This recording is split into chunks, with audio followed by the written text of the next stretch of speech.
Ever feel like you're stuck in a game of career roulette? You're spinning the wheel, hoping to land on that dream job, the one with a great company culture, work you actually enjoy, maybe even some decent work-life balance thrown in.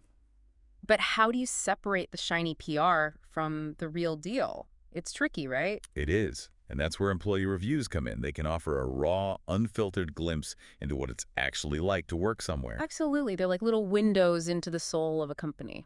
Today we're diving into two employee reviews of Fidelity Investments in England, a global financial giant. We've got one pretty scathing review, one that's a bit more positive. By analyzing these contracting perspectives, we'll try to uncover some truths about Fidelity's work environment, at least from an employee's point of view. So buckle up because this deep dive is about to get interesting. I'm intrigued. Let's see what we've got.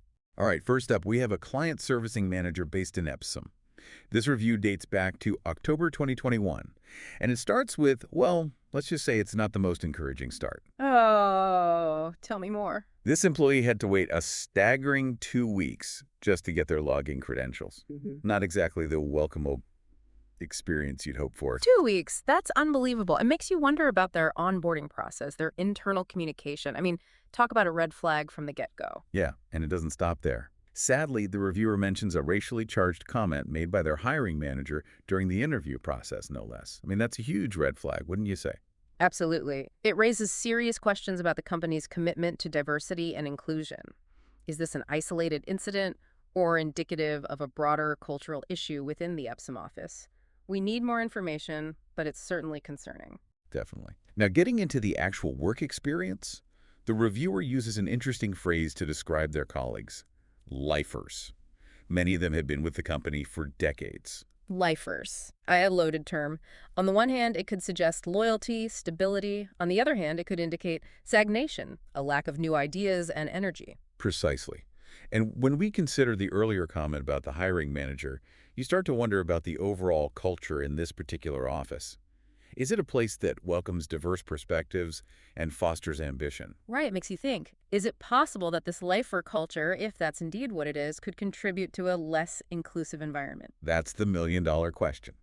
Now, let's switch gears and consider our second review. This one comes from a trader on the London desk, posted back in August 2018, so a few years earlier. Okay, so we do have a bit of a time difference here. Things might have shifted at Fidelity since then. True, that's an important caveat. But nonetheless, this review presents a stark contrast to the first. The trader praises the work-life balance, calling it pretty good, but slams the company culture as arrogant and not inclusive. Hmm, arrogant and not inclusive. Those are strong words. They are. And the reviewer goes on to give concrete examples, mentioning a lack of diversity in senior management, a very Boston-centric mindset, despite being in London. They even mention people clipping their nails at their desks. Okay, so maybe not a deal breaker for everyone, but definitely not the most professional look. Definitely not. But the broader point about diversity in leadership is crucial. And it actually ties back to the lifer comment from the first review. If there's limited upward mobility, it could certainly explain a lack of diversity at the top. It's a vicious cycle, isn't it? The lack of diverse leadership can create a culture that's unwelcoming to diverse talent, making it even harder to break into those senior roles. Exactly. And to add another layer to this already complex picture, the London trader also expresses concern about Fidelity not being techy enough to compete in the long run. That's a bold statement, especially considering the increasing role of technology in the financial sector. Right. It makes you think, is Fidelity at risk of falling behind if they don't innovate and adapt? It's certainly a risk for any company, regardless of its size or history. The financial industry is changing rapidly. Companies need to be agile, embrace technology, and disrupt themselves if they want to stay ahead of the curve. So here we have two very different perspectives on Fidelity Investments in England. One highlights potential cultural issues, while the other praises work-life balance but raises concerns about inclusivity, ambition, and innovation. There's a lot to unpack, right? It is, but it underscores the fact that there is no one-size-fits-all when it comes to company culture. What might be a deal breaker for one person could be a non-issue for another. It all comes down to individual priorities and values. Absolutely.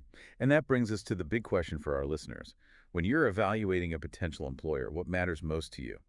Is it company culture, work-life balance, opportunities for growth, or something else entirely? There's no right or wrong answer, but it's something to ponder. Take the time to reflect on what truly matters to you in a workplace. After all, finding the right fit can make all the difference in your career happiness.